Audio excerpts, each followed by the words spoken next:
don't know if I'm saying this to brag, to hope to educate you, or just simply to explain, but I try to make the most literally of every minute I'm alive.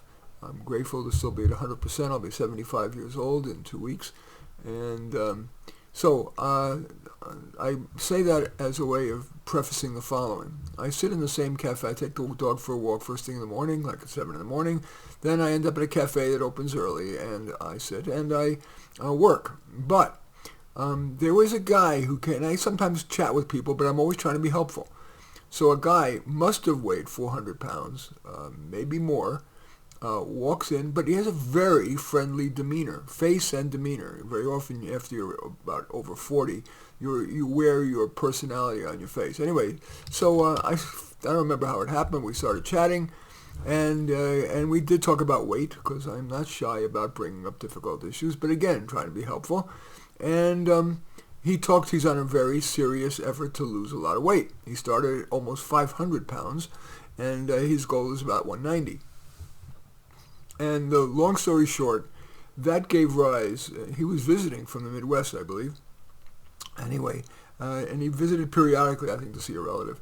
Anyway, I hadn't seen him for months, and then he comes back. I'm sitting in the cafe, and he'd lost some weight, and maybe he was 375 now or whatever, quite a bit of weight, but still a long way from his goal. Maybe 325, I don't know. Doesn't matter. Anyway, I suggested that he write an essay about his weight loss journey that might be of use to people in his situation. He loved the idea, immediately did it, and I gave him then a homework assignment. He wrote I said, write it in 1,000 words. He writes me 1,000 words, and it felt wordy. I said, okay, as an experiment, he brought it in. Then he came the next day, and I said, okay, write 200 words. And he writes 200 words, and that felt a little spare. But it was a good exercise, a way of paring down to the essence. I say, okay, now write a 300-word version and a 400-word version. Add what you feel is needed, especially the human touch. He does that. Long story short, we've gone through a series of revisions. I've been the writing teacher from hell, but perhaps from heaven, because I gave it very close reads. And the result is what I'm going to read to you now.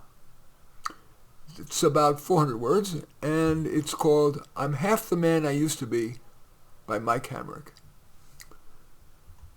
A couple years ago, I weighed nearly 500 pounds.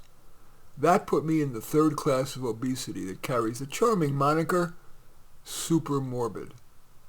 At work, most days I was stuck on video conferences, and I didn't like the person I saw on camera. Worse, I began to feel stress in new and frightening ways, so I quit. I now weigh less than half that. I can fly coach. I guess I was wrong about the 325. Maybe he's 250, I guess. Anyway, I can fly coach, buy clothes in normal stores, and walk upstairs without getting winded. I now only suffer from ordinary obesity, like the 40.3% of my fellow Americans. I needed a plan to eat less and move more. I couldn't bear the thought of eating 3 sad little meals every day, so instead I opted for one good one. My rule was, eat what I want, but I must finish in under an hour. That appealed to me. I can make binary eat or no eat decisions based on clear criteria. It's the gray area that wrecks me.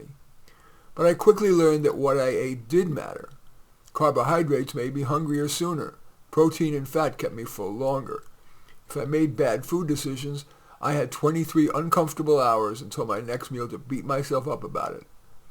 I became choosy about what I ate. I read about the relationship between carbs, glucose, insulin, and fat storage. That made me stop eating most carbs, and sometimes I even skipped my one meal.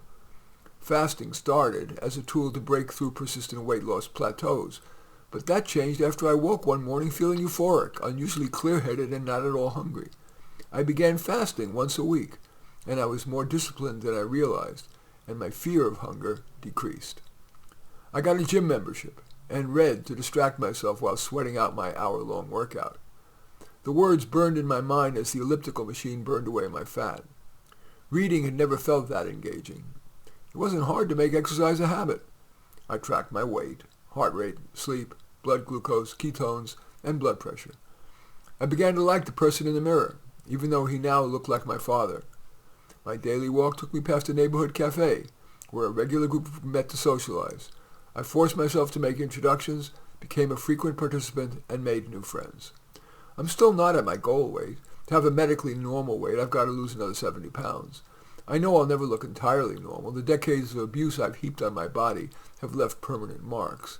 My skin's saggy folds will never refit themselves to my body's new contours, and you won't see me in a bathing suit. Beyond vanity, I worry that the loss of muscle caused by my rapid weight loss will leave me brittle and feeble. As an antidote, I will force myself to join the meatheads at the gym, grunting as they lift lumps of iron. When I finally reach my goal weight, then what? The tactics I use today for losing weight are not sustainable. Do I want to live a life without bread? I don't think so. I am watching new weight loss drugs like Zepbound with interest. Although they're expensive and the long-term side effects are yet unclear, progress is now rapidly advancing with several new drugs in phase 3 testing. Roux-en-Y gastric bypass is still a reliable option, but regardless of the tactics, I will not stop fighting. My advice to supermorbidly obese folks is educate yourself. Understanding metabolism will be of real help in devising your weight loss tactics. Choose your restrictions wisely. I limited what I ate and the types of food I ate, but not how much. What gets measured gets managed, so also measure and adapt. I am mostly happy with my choices, and I wish you happiness in yours. Good luck. In any event, that is called I'm Half the Man I Used to Be by Mike Hamrick. As usual, I welcome your thumbs up and accept your thumbs down. I always look forward to your comments and especially like it if you hit the share button below. Share on your social media so that my efforts can have broader impact. And I am flattered if you choose to subscribe to my channel. And certainly welcome, you're looking at any of my 35 books. I don't know, maybe most relevant to this is How to Do Life, but all 35 are on Amazon. In any event, I thank you for watching. I am Marty Nemko.